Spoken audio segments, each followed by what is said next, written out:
A story that's raising a lot of eyebrows, and we think it's going to get a reaction from you too. A Michigan man says he learned of his wife's affair by reading her email on their computer. Now he's facing trial, charged with illegal hacking. Did he go too far, or are the prosecutors going too far? Chris Bury takes a closer look. In a case certain to spark arguments around the country, Leon Walker could go to jail for snooping in his wife's email. It's outrageous. It's insane. Last summer, the 33-year-old Michigan man, suspecting his wife was involved with another man, logged into her Gmail account. Easy to do, he says, because his wife kept the password in a book next to the computer. The emails, he tells us, bore out his suspicions. I definitely felt it was okay to confirm that by reading her email in our home. Prosecutors say Walker, a computer technician himself, illegally hacked into his wife's computer after she had filed for divorce.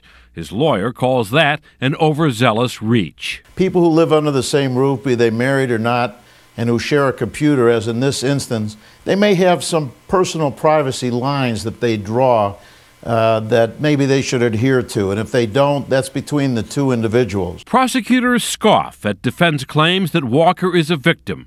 Quote, apparently they're trying the case in the media because they are not doing so well in the courts. Two Michigan judges have refused to throw out the felony charges, the state's first criminal prosecution for snooping in a spouse's email. The word email does not appear in this statute. This is an anti-hacking statute. It does not in any way, shape, or form, the way it's written, encompass reading somebody's email. So could you land in jail for sneaking a peek at your spouse's email? There has been a paradigm shift here that if you hack into a spouse's email account without authorization, you will be treated, or can be treated, no differently than any other third party whose email you might decide to hack into. Leon Walker, meanwhile, faces up to 5 years in prison if convicted, a case that could set a precedent for privacy in the email of husbands and wives. For Good Morning America, I'm Chris Bury, ABC News. As you can imagine, a lot of people, Chris, are watching this case closely. You are a lawyer. We saw where two judges are not dismissing this case. Dismissing a case is a high bar, though, because you have to assume if everything's true the way the prosecution lays it out, is there enough for a crime? And there would be if everything's true. The question is, what was really going on here? What was the purpose of the hacking?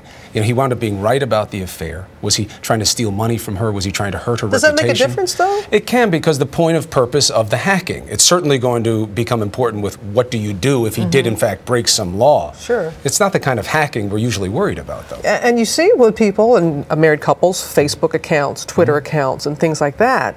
A lot of people are watching to see, is this case going to lead to, if you do that, you could be facing charges too? I think it's about the evolution of the law. Right now we suspect that if you come into my account, Rob, it's because you're someone I don't know, a stranger. But with the evolution of social media, maybe we're going to have to redraw the lines a little bit. We'll see what happens. You can still have my password. Okay, but can Christina have your password? Yeah, oh yes. I mean, it's okay yes, if I she have can. It. Should Leon Walker face felony charges for emailing, snooping, or are prosecutors going too far? We'd love for you to weigh in on our shout-out board, abcnews.com/GMA.